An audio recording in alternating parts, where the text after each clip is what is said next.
So, welcome to all of you in this class. Today, we discuss about metal cutting. Metal cutting process. Before discussing about this metal cutting process, हम लोगों ने बहुत ही initial level पर जो अपनी first class में ये चीज देखा था कि रॉ मटेरियल से डिजायर शेप में कन्वर्ट करने के लिए हमारे पास में डिफरेंट डिफरेंट अप्रोचेस हैं, जिसमें सबसे पुरानी अप्रोच जो है वो हमारे पास में है मेटल कास्टिंग। मेटल कास्टिंग एक ओल्डेस्ट मेथड है to convert raw material into desire shape, जिसमें आप किसी भी मेटल को लेते थे और उसको सबसे पहले किसी फर्नेस में ले जाकर उसको उसके मेल्टिंग पॉइंट टेम्परेचर के ऊपर तक हीट अप करते थे। Then after extracting this molten material from this furnace and इसको निकालने के बाद आप क्या करते थे कि मोल्ड में उसको प्योर करते थे और after cooling it will get shape that is the desired shape of that particular casting, है ना। तो ये हमारे पास में जो है कास्टिंग प्रोसेस होता था। इसके अलावा जो दो अदर इम्पोर्टेंट हमारे पास में प्रोसेस है जिनके थ्रू हम रॉ मटेरियल से डिजायर शेप में कन्वर्ट कर रहे हैं, वो प्रोसेस हमारे पास है metal forming and metal cutting. Metal okay, तो अगर इन दोनों में हम लोग डिफरेंस समझना चाहते हैं तो इसके लिए हमें थोड़ा सा रिकॉल करना पड़ेगा अपनी स्टडी को। हम फिर से स्ट्रेस स्ट्रेन कर्व के बारे में डिस्कस करेंगे, जो कि हम लोगों ने माइल्ड स्टील डक्टाइल मटेरियल के लिए पढ़ा था in the starting of our course. तो उसको हम लोग फिर से एक बार देखते हैं और उस स्ट्रेस स्ट्रेन कर्व के थ्रू हम ये डिफरेंस समझेंगे कि मेटल फॉर्मिंग और मेटल कटिंग प्रोसेस में जो अप्लाइड स्ट्रेसेस होते हैं मटेरियल के ऊपर, उनमें क्या डिफरेंस होता है। ठीक है, तो उसके बेसिक कॉन्सेप्ट को समझने के लिए हम लोग फिर से स्ट्रेस स्ट्रेन कर्व को समझते हैं। तो हम डक्टाइल मटेरियल के लिए माइल्ड स्टील हमारे पास में एक मटेरियल है, हाईली डक्टाइल है, उसका स्ट्रेस स्ट्रेन कर लें।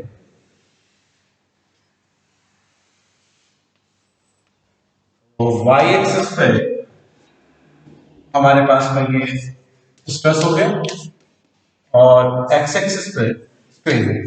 Okay, this is about axis of this stress strain curve. This is the proportional limit. After that, something elastic region, and then upper yield point, lower yield point, ultimate stress point, and last one get fracture. मैं ज़्यादा इसको in detail नहीं discuss करूंगा क्योंकि आप लोग already इसके बारे में फैमिलियर हैं। ठीक है, तो अगर हम मेन पॉइंट को हम इसके रिलेट करें जिसका वर्क अभी है यहाँ पर, तो ये वाला जो पॉइंट है वो हमारे पास में क्या है, ultimate stress point. Okay, that is the maximum stress which can sustain by any type of material. Okay, this is known as ultimate stress point and this is the yield point stress. तो और ये हमारे पास में fracture point है, stress corresponding to this point F। तो अगर हम इसकी नेमिंग करते हैं, this is the A point, this is the B point and this is the C।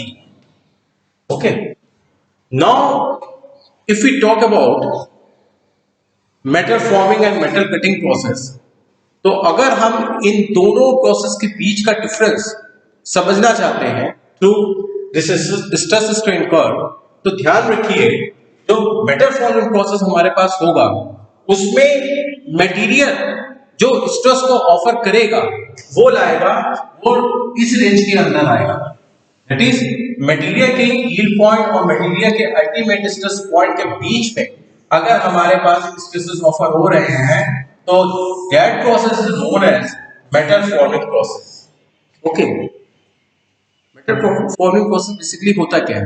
Metal forming process में आप रॉ मटेरियल से डिजायर्ड शेप में कन्वर्ट कर रहे हैं without any type of cutting of material, without any separation of material. Okay, suppose मान लीजिए आपके पास में ये एक शीट थी, ठीक है, एक पतली सी शीट थी, ठीक है, थिन शीट थी, और यहां पर एक डाई होने लगती है।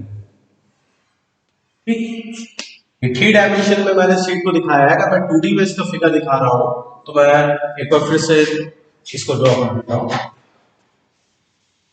2 डायमेंशन में। तो 2D में कुछ आपको इस तरह का व्यू दिखेगा। ये हमारे पास में डाई है और इसके ऊपर एक ये शीट रखा है इस तरह से। अब इस डाई के ऊपर एक पंच होती है, ये हमारे पास में पंच, ये समथिंग को सर्टेन हाइट का। अब होगा क्या, अगर हम इस पंच को नीचे की ओर मूव करने के लिए परमिशन दे सकते हैं, ठीक है, तो इनिशियल कंडीशन में क्या होगा, ये जो शीट है ये ऊपर रखी हुई है इस डाई के, ये पंच ऊपर है, हमने इस पंच को लीव कर दिया डाउनवर्ड मोशन के लिए, थोड़ी देर के बाद हमारे पास में क्या होगी कंडीशन, हमारा फिगर कुछ इस तरीके का हो जाएगा। ये पंच इस डाई के अंदर जाएगा इस शीट के साथ, तो कुछ इस तरह का आपको फिगर दिखेगा थोड़ी देर के बाद।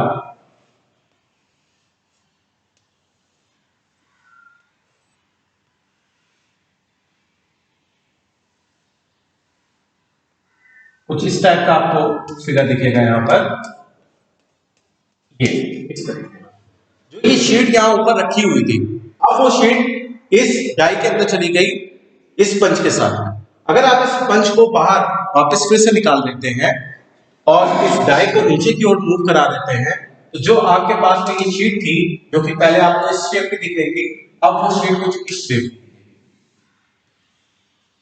यानी कि जो आपका डाई का शेप था, पंच का शेप था, उसी के मिड के डायमेंशन में आपको ये शेप मिली। बात क्लियर हो रही है कि नहीं हो रही है? हमारे पास में रॉ मटेरियल क्या था, ये शीट, डिजायर मटेरियल क्या था, ये था, ठीक है, जो डाई का शेप था उसी शेप में हम शीट के शेप को कन्वर्ट करना चाहते थे। तो रॉ मटेरियल से डिजायर शेप में जो ये आपने कन्वर्ट किया, क्या इस प्रोसेस में किसी तरह का मटेरियल कट हुआ? क्या इस प्रोसेस में किसी तरह का फ्रैक्चर हुआ? नहीं। तो ये जो प्रोसेस है this is known as metal forming process. ये प्रोसेस आपका होगा in which we can convert raw material into desired shape without any type of fracture, without any type of failure of material. So such process is known as metal forming process. तो इस पूरे system में, इस पूरे process में जो stresses हमारे offer हो रहे थे मटेरियल के अंदर, वो लाई कहां से कहां के बीच में कर रहे थे? वो लाई कर रहे थे हमारे मटेरियल के यील्ड स्ट्रेंथ और अल्टीमेट स्ट्रेंथ पॉइंट के बीच। ठीक है, तो this is about metal forming process. इसको हमने अब समझ सकते हैं कि अगर स्ट्रेस स्ट्रेन कर्व से समझ रहे हैं तो किसी भी प्रोसेस में अगर offering stresses yield strength ultimate stress point के बीच में लाई कर रहे हैं तो प्रोसेस मेटल फॉर्मिंग प्रोसेस होगा। But what about metal cutting?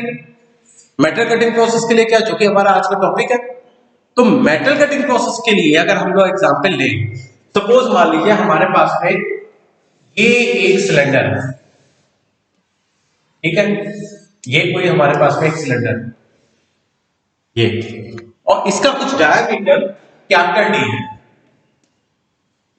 ये हमारे पास में कुछ डायमीटर कैपिटल डी नोन है। अब हमारी रिक्वायरमेंट क्या है? हमारी रिक्वायरमेंट ये है कि ये जो सिलेंडर था जिसका लेंथ कुछ एल था, डायमीटर डी था, इसके डायमीटर रिड्यूस हो जाए और जो नया सिलेंडर बने है तो वही है बट उसका डायमीटर क्या हो, वो डी से, कैपिटल डी से स्मॉल डी हो जाए। यानी कि कुछ इस तरह का सिलेंडर हम चाहते हैं, लेंथ वाइज वही रहे बट डायमीटर इसका क्या हो, रिड्यूस हो। यानी अब ये डायमीटर केवल इतना रह जाए इस तरीके से, यानी ये जो न्यू डायमीटर है that is small d and here capital D is greater than in compared to small d.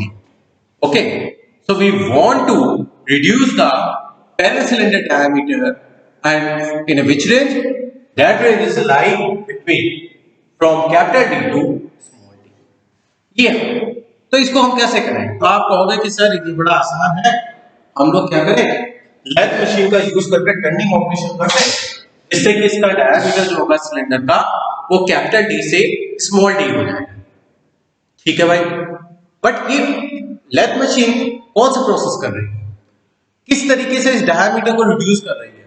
तो आप कहोगे सर इसमें सिंपल है, हम सिलेंडर को उसके जॉ में जो है, चक में जो है क्लैंप कर देंगे और रोटेशन दे देंगे, एक हमारे पास में टूल होगा और वो क्या करेगा, इसके डायमीटर को रिड्यूस करेगा। तो डायमीटर रिड्यूस कैसे हो रहा है? वो डायमीटर ऐसे रिड्यूस हो रहा है कि इतना जो मटेरियल है यहां से लेकर यहां तक, ये जो पूरा मटेरियल था इसको आप क्या कर रहे हो, आप रिमूव कर रहे हो, इस मटेरियल को आप अपने पेरेंट मटेरियल से हटा रहे हैं। तो इसका मतलब ये हटेगा कैसे? इसको हटाने के लिए कुछ फोर्सेस की जरूरत होगी, और वो फोर्सेस कहां से मिल रहे होंगे उसको? उस लेथ मशीन पर जो टूल लगा होगा उसके थ्रू मिल रहे होंगे। तो वो फोर्सेस, और फोर्सेस ही का इंडेक्स क्या होता है? स्ट्रेस होता है, क्योंकि आपको पता है कि stress is defined as internal resisting force per unit area. Okay, so जो हमारा material internal resisting force per unit area offer कर रहा है वो स्ट्रेस है। और इंटरनल रेजिस्टिंग फोर्स कैसे होगा? इंटरनल रेजिस्टिंग फोर्स तब डेवलप होता है जब एक्सटर्नल अप्लाई फोर्स लगता है, और यहाँ पर एक्सटर्नल अप्लाई फोर्स कौन लगा रहा है? एक्सटर्नल अप्लाई फोर्स हमारा वो लेथ मशीन में जो टूल रहता है, कटिंग टूल होता है, वो लगा रहा है। यहां तक क्लियर? ठीक, तो एक्सटर्नल अप्लाई फोर्स जो है वो हमारा लेथ मशीन में जो टूल है वो लगा रहा है उस मटेरियल के ऊपर, और उसी के थ्रू ये स्ट्रेसेस ऑफर हो रहे हैं। तो कितने स्ट्रेसेस की रिक्वायरमेंट होगी ये पूरे मटेरियल को कट करने के लिए? That's the question. तो आप ये देख रहे हैं साफ साफ कि यहाँ पर इतना मटेरियल हमें रिमूव करना है, तो उसका मतलब हमें स्ट्रेसेस की वैल्यू कहां तक लेके जानी होगी? Beyond this ultimate stress.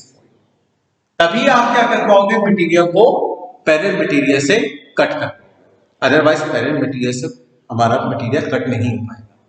तो जो मटेरियल मेटल फॉर्मिंग में लिमिटेशन थी कि स्ट्रेसेस की वैल्यू अल्टीमेट स्ट्रेस पॉइंट के बियॉन्ड नहीं जानी चाहिए, वो लिमिटेशन हमारी मेटल कटिंग प्रोसेस में खत्म हो जाती है, और यहाँ पर हम स्ट्रेसेस को फ्रैक्चर पॉइंट तक लेके जाते हैं। यानी अब यहाँ पर जो आपको रीजन मिल रहा है मटेरियल को कट करने के लिए जो स्ट्रेस ऑफर करने पड़ेंगे, वो आपको यहाँ सी पॉइंट तक, यानी बियॉन्ड अल्टीमेट स्ट्रेस पॉइंट तक आपको पूरा रेंज है मटेरियल को कट करने के लिए। क्लियर हो रही बात? तो स्ट्रेस स्ट्रेन कर्व के थ्रू हम मेटल फॉर्मिंग और मेटल कटिंग प्रोसेस में डिफरेंस समझ सकते हैं। क्लियर? ठीक, तो ये तो हो गया हमारा मेटल फॉर्मिंग और मेटल कटिंग प्रोसेस में डिफरेंस। अब हम लोग one by one basic concept को समझते हुए मेटल कटिंग प्रोसेस के बारे में बात करते हैं। ठीक है, तो सबसे पहले हम लोग ये समझें कि मेटल कटिंग प्रोसेस क्या है। What is metal cutting process? Okay, तो इसमें हेडिंग डाल दीजिए metal cutting process. Okay,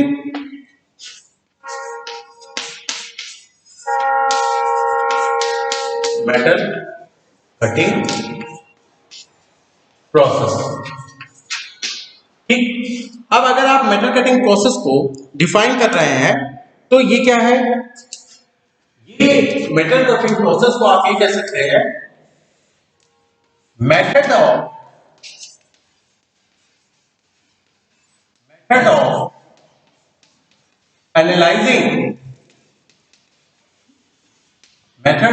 analyzing the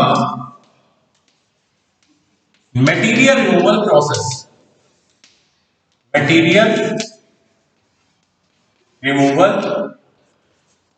process. Okay, तो कोई अगर आपसे पूछता है what is metal cutting process, तो आप सिंपली कह सकते हैं it is defined as it is the method of analyzing the material removal process. Okay, तो अब ये जो आप कह रहे हो method of analyzing the material removal process, तो ये मेथड क्या एनालाइज करेगा, ये क्वेश्चन आता है। इसमें हम क्या क्या चीजों के बारे में स्टडी करेंगे, ठीक है। तो अब आप ध्यान से समझिए कि ये जो एनालाइजिंग वर्ड हमने क्यों यूज किया। इस मेथड में आप क्या क्या एनालाइज करेंगे। फर्स्ट वन है forces induced, forces induced during machine, forces induced during machine। अब ये कहां से आ गए, फोर्सेस इंड्यूस्ड ड्यूरिंग मशीनिंग, ठीक है। अभी मैंने आपको बताया था स्टार्टिंग में कि जो वही वाला एग्जांपल हम लोग फिर से बात करें उस एग्जांपल की जो अभी हम लोगों ने लिया था।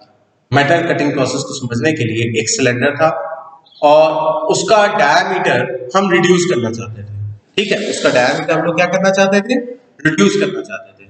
तो वो डायमीटर कैसे रिड्यूस हो रहा था, उसके लिए आपने कहा था कि सर ऐसा करते हैं, इसको टर्निंग ऑपरेशन के थ्रू डायमीटर रिड्यूस कर देते हैं।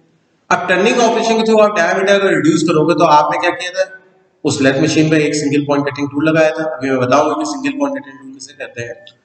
तो वो सिंगल पॉइंट कटिंग टूल जो है, अभी आप समझ लीजिए कि वो एक तरह का कटिंग टूल है। तो उस कटिंग टूल को हमने लगाया हुआ है, वो मटेरियल को रिमूव कर रहा है। तो मटेरियल को रिमूव करने के लिए हमको क्या करनी पड़ेगी, उसमें एनर्जी देनी पड़ेगी।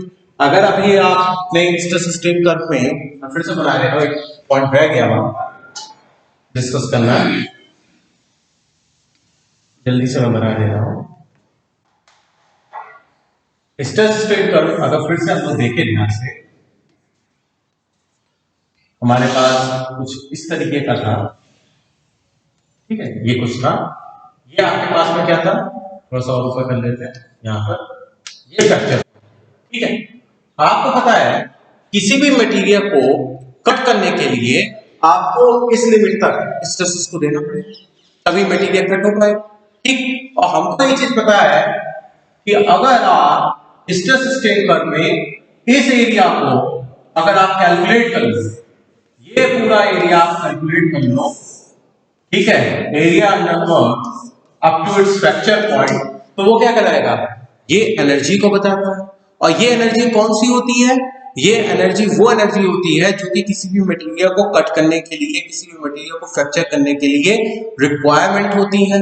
और ये एनर्जी जो मटेरियल को कट करने के लिए रिक्वायरमेंट होती है, वो क्या कहलाती है, उस मटेरियल की टफनेस कहलाती है। So, if we want to define this term toughness, so toughness is a term, is an energy which is required for material to carry the forces up to its fracture point. Okay, the energy which is required to fracture the material, this is known as toughness of that particular material. किसी भी material को fracture point तक ले जाने के लिए जो energy की रिक्वायरमेंट होगी, वो उस मटेरियल की क्या कहलाएगी, टफनेस। तो ध्यान देने वाली बात ये है कि किसी भी मटेरियल पर अगर आप मेटल कटिंग प्रोसेस कर रहे हैं, तो कटिंग टूल के थ्रू जो एनर्जी आप उस कटिंग टूल से उस पर्टिकुलर वर्कपीस पर सप्लाई कर रहे होंगे, वो एनर्जी उस मटेरियल की टफनेस से ज्यादा होनी चाहिए या उसके बराबर होनी चाहिए। अगर उसकी टफनेस से वो एनर्जी कम हो गई तो मटेरियल कभी कट नहीं होगा। ये बात सबको समझ में आ रही है, ठीक है। क्या है लिमिटिंग कंडीशन, ये है कि अगर आप किसी मटेरियल को कट करना चाहते हैं, किसी मटेरियल पर मशीनिंग ऑपरेशन करना चाहते हैं, तो टूल के थ्रू, कटिंग टूल के थ्रू जो एनर्जी हमारी वर्कपीस में जा रही होगी, वो एटलीस्ट उस मटेरियल की टफनेस के बराबर होनी चाहिए, तभी मशीनिंग पॉसिबल है, अदरवाइज नहीं होगी। क्योंकि अगर टफनेस से कम हो जाएगी एनर्जी, तो आप उतनी एनर्जी दे ही नहीं रहे हो कि वो मटेरियल कट हो पाए, ठीक है। तो यहां पर अभी टफनेस के बराबर आपको एनर्जी देने के लिए क्या करना पड़ेगा, टूल के थ्रू उस वर्कपीस के ऊपर फोर्सेस लगाने पड़ेंगे। अब वो फोर्सेस के अगेंस्ट में मटेरियल क्या करेगा, रेजिस्टिंग फोर्स ऑफर करेगा, जो कि स्ट्रेस के लिए रिस्पांसिबल होगा। तो वही चीज है कि अगर हम मटेरियल रिमूवल प्रोसेस पे एनालाइज कर रहे हैं, तो उसके लिए फर्स्ट टर्म है कि फोर्सेस इंड्यूस्ड ड्यूरिंग मशीनिंग जो हो रहे हैं और ये फोर्सेस कहां लग रहे हैं, these forces are acting in between the tool, cutting tool and workpiece. Tool and workpiece के जो बीच का इंटरफेस है उसके बीच में ये फोर्सेस ऑफर हो रहे होंगे, इनके बारे में एनालिसिस करना बहुत जरूरी है. This is the first one very important point during analysis of method of material removal. Okay, अब इस एनालिसिस से हमें क्या पता चलेगा, इस एनालिसिस से आपको ये पता चलेगा कि जो टूल हम यूज करेंगे, कटिंग टूल, उस पर्टिकुलर मटेरियल के लिए उसकी रिजिडिटी कितनी है. ठीक है, ये जो एनालिसिस होगी फोर्सेस की मशीनिंग के दौरान, वो आपको ये सजेस्ट करेगी कि हाउ मच रिजिड टूल आपको यूज करना है for performing cutting operation on that particular workpiece. ठीक है, सपोज मान लीजिए आपके पास में माइल्ड स्टील है. माइल्ड स्टील बहुत ही डक्टाइल मटेरियल, ठीक है. एल्युमिनियम है, एल्युमिनियम भी बहुत डक्टाइल मटेरियल है. ठीक है, अब इसके लिए आपको एक कटिंग टूल यूज कर रहा हूं. फिर मैंने कहा नहीं भाई, हम तो सुपर अलॉय यूज करेंगे. मैंने कहा इनकोनल ले आओ, स्टेनलेस स्टील ले आओ, ठीक है, टाइटेनियम ले आओ. इनकोनल और टाइटेनियम आपके सुपर अलॉय है. स्टेनलेस स्टील एसएस जो है वो जो है एक अलॉय है. तो ये जो है डिफिकल्ट टू मशीन मटीरियल है. अब इनके लिए जो आप टूल यूज करोगे उनकी रिजिडिटी एल्युमिनियम या माइल्ड स्टील के टूल की रिजिडिटी के कंपेयर में हाई होनी चाहिए. क्यों, रीजन क्यों है, क्योंकि अगर आप एल्युमिनियम या माइल्ड स्टील की मशीनिंग कर रहे हो तो उसमें जो फोर्सेस ऑफर होते हैं वो कम होते हैं. ठीक है, इन कंपेयर टू टाइटेनियम या इनकोनल या एसएस की मशीनिंग, स्टेनलेस स्टील की मशीनिंग के कंपेयर में. वहां पे स्टेनलेस स्टील, इनकोनल या टाइटेनियम की मशीन करेंगे तो बहुत ज्यादा फोर्सेस ऑफर होते हैं. तो उन फोर्सेस को सस्टेन करने के लिए टूल की भी रिजिडिटी बहुत ज्यादा हाई होनी चाहिए. तो कंक्लूजन क्या निकला, ये हम कैसे समझ पाए कि एसएस या इनकोनल या टाइटेनियम के लिए हमें ज्यादा अच्छी टूल की रिक्वायरमेंट है, क्योंकि हमने फोर्सेस की उसकी एनालिसिस की. तो इससे ये समझ में आता है कि किस पर्टिकुलर टाइप के वर्कपीस के लिए कितनी स्ट्रेंथ का, कितनी रिजिडिटी का टूल हमें यूज करना है. ठीक है, तो फर्स्ट वन इंपॉर्टेंट पॉइंट ये हो गया कि फोर्सेस जो ऑफर हो रहे हैं उनकी हमें एनालिसिस करनी है. ठीक है, ये हो गया. सेकेंड वन इंपॉर्टेंट पॉइंट क्या होता है, सेकेंड वन इंपॉर्टेंट पॉइंट होता है power consumption. Power consumption during machine. Power consumption during machine. ठीक है, पावर कंजम्पशन ड्यूरिंग मशीन, ये क्यों इंपॉर्टेंट हो जाता है.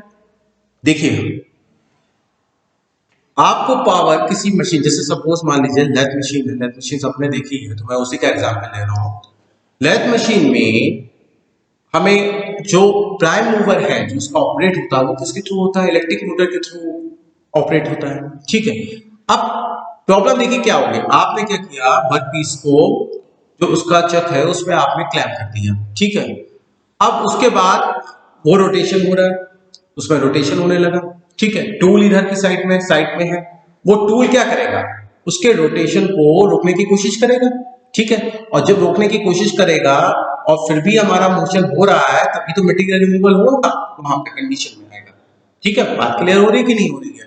तो कितना पावर वहां पर कंज्यूम हो रहा है इस कटिंग फोर्स के अगेंस्ट में, वो पावर सप्लाई कहां से आ रही है, वो पावर सप्लाई तो हमारा प्राइम जो मूवर होगा वही दे रहा होगा ना.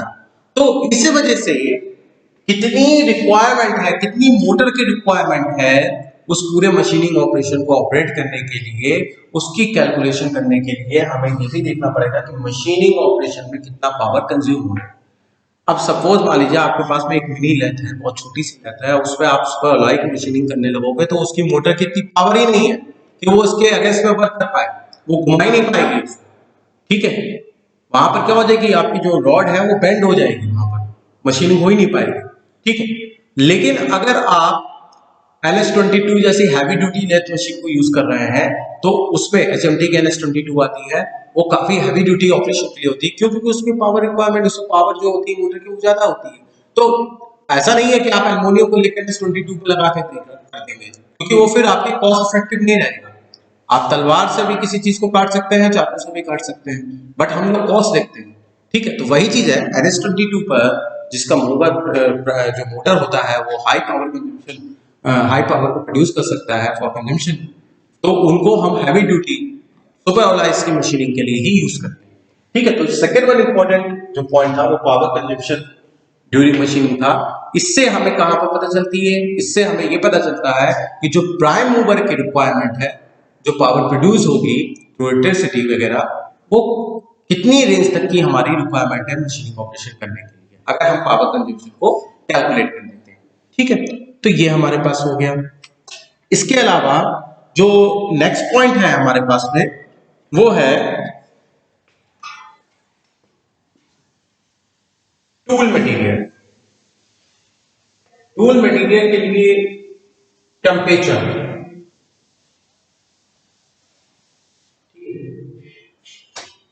ये मैं फिर से लिख ले रहा हूं इसको, ये एनालिसिस के पॉइंट थे, एनालिसिस के इंपॉर्टेंट पॉइंट मेटल कटिंग में।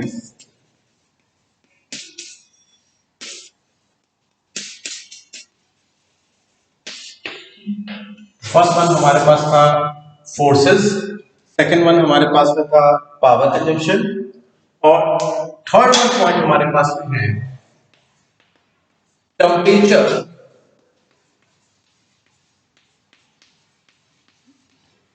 इंड्यूस्ड ड्यूरिंग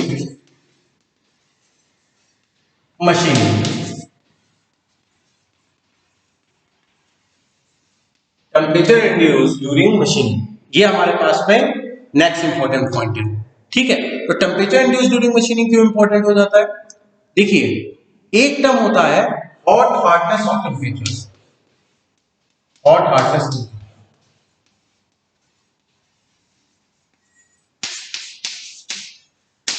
अब एक क्वेश्चन उठता है कि ये हॉट हार्डनेस टेम्परेचर क्या होता है?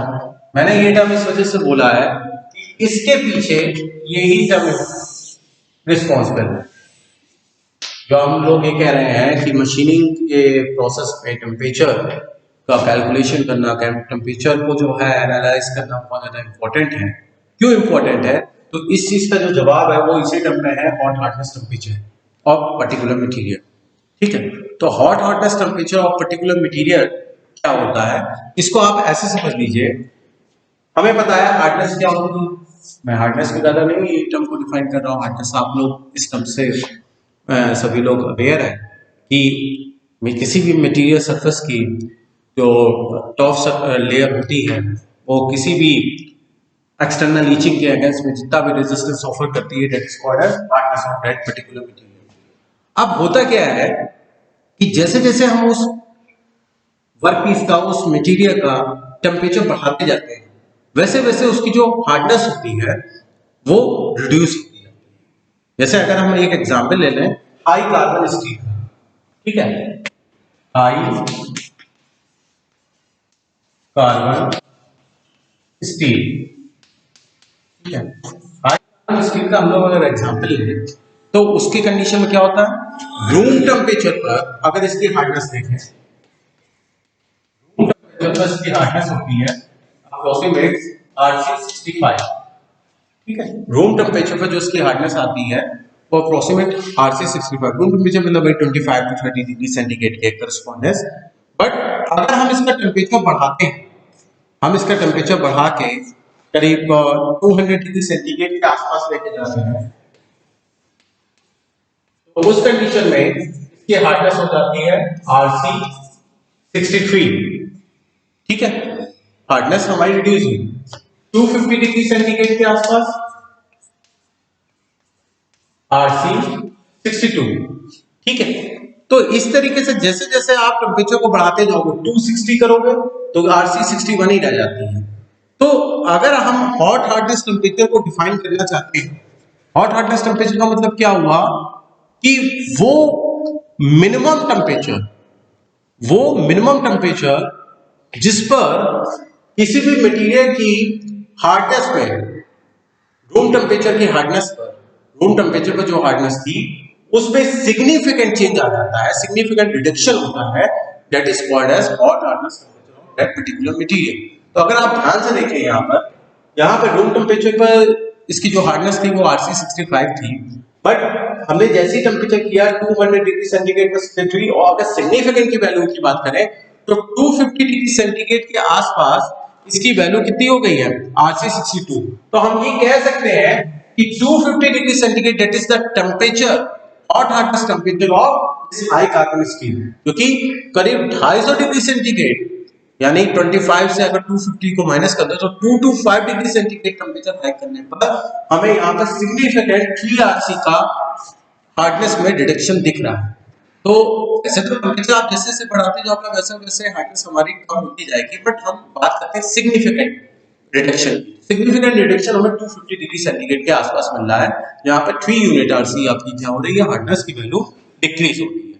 तो इस पर्टिकुलर केस में हाई कार्बन स्टील के पर्टिकुलर केस में जो हॉट हार्डनेस टेम्परेचर होगा इस हाई कार्बन स्टील का वो कितना होगा, 250 डिग्री सेंटीग्रेड होगा। अब हम फिर से अपने टॉपिक पे आते हैं। इसमें आ रहा टेम्परेचर इंड्यूस ड्यूरिंग मशीनिंग। ये क्यों इंपॉर्टेंट था, मैंने बताया कि hot hardness temperature, hot hardness temperature क्या होता है मैंने आपको एग्जांपल से बता दिया। अब देखिए होता क्या है, आप मशीनिंग ऑपरेशन कर रहे हो, टर्निंग ऑपरेशन कर रहे थे, ठीक है, वहां पर क्या होगा, टूल और वर्कपीस के बीच में फ्रिक्शनल कांटेक्ट होता है, उसकी वजह से वहां पर फोर्सेस जनरेट होते हैं, फोर्सेस जनरेट होते हैं उसकी वजह से वहां पर क्या होती है, हीट जनरेट होती है मशीनिंग में। आप लोगों ने देखा होगा कि during machining operation different different type के कूलेंट जो होते हैं वो ऑपरेटर डालते रहते हैं उस जोन में पर्टिकुलर, ताकि हीट हमारी ज्यादा ना वैल्यू बढ़ पाए। तो अगर हीट की वैल्यू को आप कंट्रोल नहीं करोगे तो क्या होगा, वो टेम्परेचर वहां पर बढ़ता जाएगा, हीट जनरेट होगी ड्यू टू फ्रिक्शनल लॉसेस, उससे हीट टेम्परेचर जनरेट होगा, और टेम्परेचर अगर जनरेट होगा तो आपका जो टूल का मटेरियल है उसकी हार्डनेस जो होगी वो क्या होगी, वो रिड्यूस होती जाएगी। तो कहीं वो मटेरियल अपनी हॉट हार्डनेस टेम्परेचर को ना क्रॉस कर जाए। अगर ऐसा हो गया तो क्या होगा, टूल आपका सॉफ्ट हो जाएगा और वर्कपीस आपका हार्ड बना रहेगा। उस कंडीशन में अगर वर्कपीस का हॉट हार्डनेस टेम्परेचर ज्यादा है तो क्या होगा, वर्कपीस को कट करने के बजाय टूल ही हमारा डिफॉर्म हो जाएगा। देखिए मशीनिंग ऑपरेशन को हम दो तरीके से डिवाइड करते हैं, मेटल कटिंग दो तरीके से हो सकती है, एक हमारे पास में है कन्वेंशनल मेथड और दूसरा होता है नॉन कन्वेंशनल मेथड। तो अभी जो मैं आपको सारे एग्जांपल बता रहा हूँ वो कन्वेंशनल मेथड के बेस्ड है। अब आप कहोगे कन्वेंशनल मेथड क्या होता है, नॉन कन्वेंशनल मेथड क्या होता है। कन्वेंशनल मेथड जो कि आप अपनी डेली लाइफ शेड्यूल में देख रहे हैं, अगर आप किसी मटेरियल को कट करना चाहते हैं तो उसकी हार्डनेस से ज्यादा हार्ड मटेरियल के थ्रू आप उसको कट करते हैं। सब्जी को आप चाकू से काट कर रहे हैं तो सब्जी की हार्डनेस चाकू की हार्डनेस में अगर आप कंपेयर कर रहे हैं नाइफ की हार्डनेस में कंपेयर कर रहे हैं तो नाइफ के हार्ड क्या होता है, वो ज्यादा हार्ड होता है, इसी वजह से वो सब्जी को काट पाता है। फिर वही चीज आपने वर्कशॉप में देखा कि माइल्ड स्टील का वर्कपीस आपके पास में है और आप उसको कार्बाइड टूल से आप उसको कट कर रहे हो। उसका रीजन क्या है कि कार्बाइड टूल और माइल्ड स्टील के बीच में एक तो दोनों के बीच में फिजिकल कांटेक्ट है जिसके थ्रू कटिंग ऑपरेशन हो रहा है, और कार्बाइड टूल की हार्डनेस हमारे माइल्ड स्टील वर्कपीस की हार्डनेस से ज्यादा होती है, इसी वजह से वो कट कर पाता है। तो ये कन्वेंशनल मेथड है। नॉन कन्वेंशनल की भी हम बात नहीं कर रहे, नॉन कन्वेंशनल की हम आगे बात करेंगे, मैं उसको बताऊंगा, उसमें भी डिफरेंट डिफरेंट प्रोसेस होते हैं मटेरियल रिमूवल के, तो उसको हम लोग बाद में डिस्कस करेंगे। अभी कन्वेंशनल मेथड की बात करें तो कन्वेंशनल मेथड में हमेशा ड्यूरिंग मशीनिंग वर्कपीस की हार्डनेस हमारी कम होनी चाहिए टूल की हार्डनेस से। बट ये एक ऐसा प्रॉब्लम है कि अगर टेम्परेचर मशीनिंग के थ्रू बढ़ गया और वहां पर वर्कपीस की हार्डनेस भी कम हो रही होगी, टूल की भी हार्डनेस कम हो रही होगी जैसे जैसे टेम्परेचर बढ़ रहा होगा, बट अगर टूल की हार्डनेस का हॉट हार्डनेस टेम्परेचर लो हुआ इन कंपेयर टू वर्कपीस तो टूल क्या होगा, वो जल्दी सॉफ्ट हो जाएगा इन कंपेयर टू वर्कपीस, और वहां पर टूल हमारा जो होगा वो डिफॉर्म हो जाएगा क्योंकि होना था वर्कपीस को डिफॉर्म। तो ये हमारे लिए क्या हो जाएगा, डैमेज कर जाएगा। इसी वजह से टेम्परेचर इंड्यूस्ड ड्यूरिंग मशीनिंग ये एनालिसिस करना बहुत ज्यादा इंपॉर्टेंट है। ठीक है, आई थिंक यहां तक सबको समझ में आ गया होगा। नेक्स्ट पॉइंट जो इसमें इंपॉर्टेंट है वो है टूल लाइफ। टूल लाइफ को भी बाद में हम लोग बहुत डिटेल में पढ़ेंगे, अभी मैं बस इन शॉर्ट मैनर में आपको बता दूं। टूल लाइफ का मतलब क्या हुआ? टूल लाइफ का मतलब ये हुआ, एक आपने नया टूल लिया, उसके थ्रू आप मशीनिंग ऑपरेशन कर रहे हैं, थोड़ी देर के बाद, थोड़े टाइम के बाद, थोड़े प्रोडक्ट को मशीनिंग करने के बाद उसके जो एजेस होती है वो ब्लेंड हो जाती है, ठीक है, फिर वो सेटिस्फैक्ट्री मशीनिंग ऑपरेशन नहीं कर पाता। तो टिल नया टूल खरीदने से लेकर जब तक वो जितने टाइम तक वो सेटिस्फैक्टरी मशीनिंग ऑपरेशन कर रहा है, या अगर आप उसको फिर से बार बार ग्राइंड कर लेते हैं, जैसे वर्कशॉप में आपकी ग्राइंड किया जाता था वहां पर, तो एक बार ग्राइंड करने के बाद दोबारा ग्राइंड करने के लिए टूल की रिक्वायरमेंट अगर आपको पड़ रही है, इन दोनों टाइम के बीच का जो टाइम होता है that is called as tool life. यानी एक टूल जितने टाइम तक, जितने नंबर ऑफ प्रोडक्ट तक उसको सेटिस्फैक्टरी रिस्पॉन्स दे रहा है, वो हमारी टूल लाइफ को उसकी रिप्रेजेंट कर रहा है। तो ये भी मशीनिंग के टाइम में आपको बहुत ध्यान देने वाली चीज है कि हमारे जो टूल लाइफ है वो कितनी है ड्यूरिंग मशीनिंग। टूल लाइफ बहुत कुछ इन सारे पैरामीटर्स के ऊपर डिपेंड करती है कि टेम्परेचर कितना इंड्यूस हो रहा है। ऑब्वियसली मतलब बहुत ज्यादा टेम्परेचर इंड्यूस हो रहा होगा तो वहां पर टूल लाइफ रिड्यूस होगी। फोर्सेस बहुत ज्यादा ऑफर हो रहे हैं तो भी आपका टूल बहुत तेजी से डिफॉर्म होगा, ठीक है। पावर कंजम्पशन के ऊपर भी डिपेंड करती है। तो ये जो ऊपर के जो पैरामीटर्स मैंने डिस्कस किए हैं वो सारे पैरामीटर्स हमारी टूल लाइफ के ऊपर कहीं ना कहीं किसी ना किसी तरीके से अफेक्ट डालते हैं, ठीक है। तो ये सारी वो चीजें हैं जो कि हम मेटल कटिंग प्रोसेस की एनालिसिस में स्टडी करें, ठीक है। First one forces, power consumption, temperature induced during machining, and the last one that is tool life, ठीक है। ये हो गया। अब इसमें ये देख लें, मैंने अभी आपको बताया कि लेथ मशीन आप यूज कर रहे हो तो वहां पर कैसे मटेरियल रिमूवल हो रहा है, आपने एक टूल लगा रखा है। इसी तरीके से आपने ड्रिलिंग भी किया है, इसी तरीके से आपने मिलिंग भी ऑपरेशन देखा है। तो इसमें जो टूल यूज होते हैं उनको हम कैसे क्लासिफाई कर सकते हैं? तो ध्यान रखिए, टूल को हम लोग दो पार्ट में डिवाइड करते हैं। जो कटर टूल होते हैं जो कि आप मशीनिंग में यूज करते हैं, उनको हम दो तरीके से क्लासिफाई कर सकते हैं। क्लासिफिकेशन में अगर आप करेंगे तो दो तरीके से उनको डिवाइड किया गया है। First one single point cutting tool,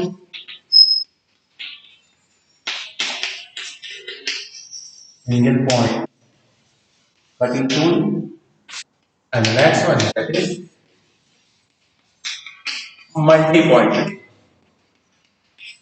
multi point cutting tool. Okay, तो ये हमारे दो तरीके से डिवाइड किया है, सिंगल पॉइंट कटिंग टूल और मल्टी पॉइंट कटिंग टूल। तो वो नाम से ही समझ में आ रहा है कि केवल अगर आपका सिंगल एक ही कटिंग है, ओनली वन कटिंग है, cutting edge,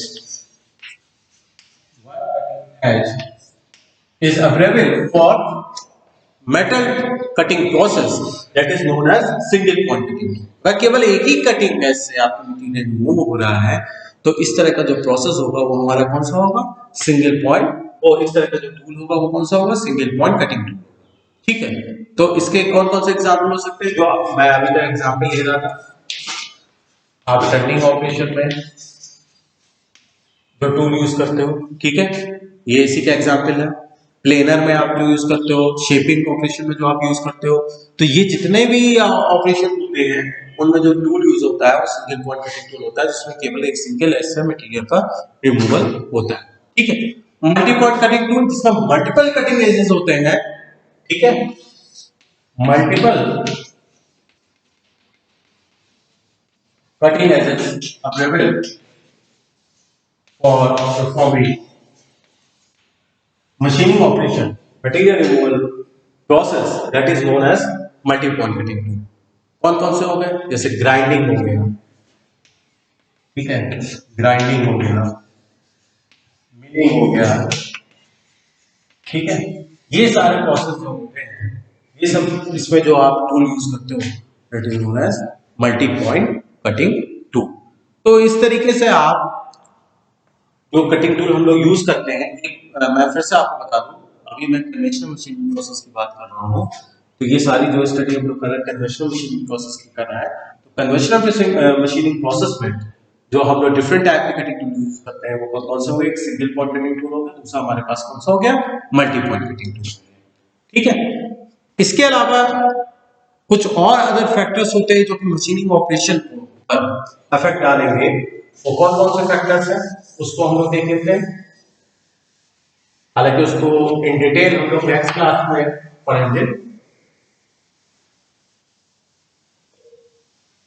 आज मैं केवल आपको बता दे रहा हूं। तो फैक्टर्स,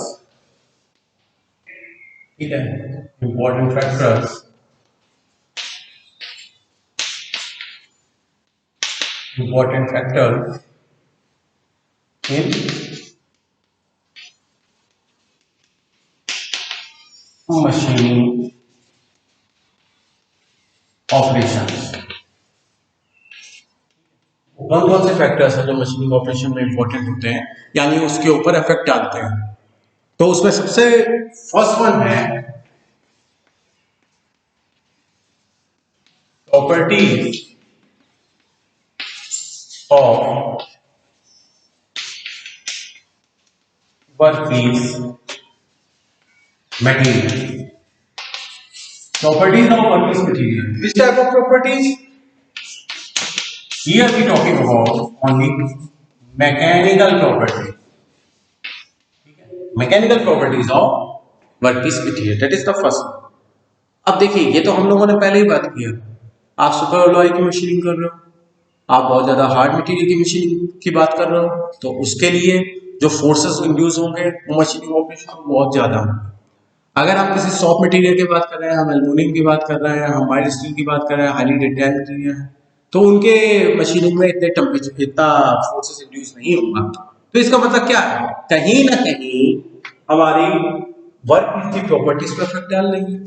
कोई ऐसा आप मटेरियल यूज कर रहे हो जिसकी थर्मल कंडक्टिविटी बहुत अच्छी है एज ए वर्क मटेरियल, तो क्या होगा, जो उस जोन में टेम्परेचर इंड्यूस हो रहा है टूल और वर्कपीस के बीच में, जो टेम्परेचर इंड्यूस हो रहा है, तो वो टेम्परेचर, वो हीट तेजी से उस वर्कपीस में क्या हो जाएगी, डिसिपेट हो जाएगी। बट अगर हम ऐसा कोई वर्कपीस मटेरियल कंसीडर कर रहे हैं जिस पर मशीनिंग ऑपरेशन कर रहे हैं जिसकी थर्मल कंडक्टिविटी काफी लो है, तो वहां पर बहुत चैलेंज होता है मशीनिंग करने में, क्योंकि जो हीट जनरेट होती है वो पूरे जोन में डिसिपेट ही नहीं हो पाती है। There is another phenomena will be happen, what is that is thermal localization phenomena. वहां पर हीट एक जो कटिंग जोन होता है वहीं पर लोकलाइज हो जाती है, जिससे कि थर्मल सॉफ्टनिंग हो जाती है। तो वो एक बहुत बड़ा चैलेंज होता है। तो ये सारी जो प्रॉपर्टीज होती है वो इस मटेरियल की मशीनिंग ऑपरेशन पर इफेक्ट डालती है। ठीक है, सेकेंड वन हमारे पास में क्या है, या सेकेंड वन क्या है, इसी प्रॉपर्टी का आप पार्ट कर दीजिए, हार्डनेस। हार्डनेस में बहुत है, जैसे मैंने आपको थर्मल कंडक्टिविटी के बारे में बताया, वैसे ही हार्डनेस के बारे में बताया। अगर वर्कपीस की हार्डनेस बहुत ज्यादा है तो आपको पता है कन्वेंशनली अगर आप उस मटेरियल को रिमूव करना चाहते हैं तो आपको उससे भी ज्यादा हार्ड मटेरियल का टूल यूज करना पड़ेगा। जैसे आप मान लीजिए, if we are planning to design a nuclear reactor chamber, और you can say we are trying to design a combustion chamber of any IC engine of any marine ship other manner, okay. या आप अगर design कर रहे हो spaceship आपके combustion chamber की, ठीक है। अब वहां पर सबसे बड़ा चैलेंज क्या है, आपने कहा कि सर कंबशन चैम्बर में अगर हम डिजाइनिंग कर रहे हैं तो वहां पर क्या होगा, जब कंबशन होगा गैसेस का तो high pressure high temperature condition generate होगी। तो हमें एक ऐसा मटेरियल चाहिए जिसकी स्ट्रेंथ बहुत ज्यादा हाई हो, उस बहुत ही ज्यादा हाई टेम्परेचर और हाई प्रेशर पर भी वो मटेरियल क्या हो, अपनी पोजीशन को होल्ड करे। ये हमारे पास में सबसे बड़ा चैलेंज होता है। हमने कहा ठीक है भाई, मैंने एक लैब में हम लोगों ने बहुत सारे एक्सपेरिमेंट किया, अलॉयज बनाया, कंपोजिशन बनाया और बहुत ज्यादा हार्ड मटेरियल हमने डेवलप कर लिया।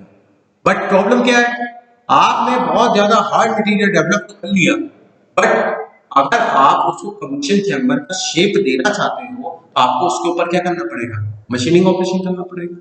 अब अगर आप मशीनिंग ऑपरेशन कन्वेंशनल थ्रू कर रहे हो, कन्वेंशनल मेथड के थ्रू कर रहे हो, तो आपके पास में सबसे बड़ा चैलेंज होगा कि आपने इतनी रिसर्च करने के बाद वो हार्ड मटेरियल बनाया है अपने लैब में, आप उससे भी ज्यादा हार्ड मटेरियल बनाइए फॉर उस मेटल कटिंग, उसके ऊपर मशीनिंग ऑपरेशन करने के लिए। तो that's why it's a great challenge to develop a cutting tool for a very hard, very high strength workpiece material, है ना। तो ये अपने आप में बहुत बड़ा चैलेंज होता है। तो ये सारी चीजें किसमें आ रही है, ये प्रॉपर्टीज में आ रही है, ठीक है, जो कि मशीनिंग ऑपरेशन को अफेक्ट कर रही है। सेकेंड वन आता है टूल ज्योमेट्री।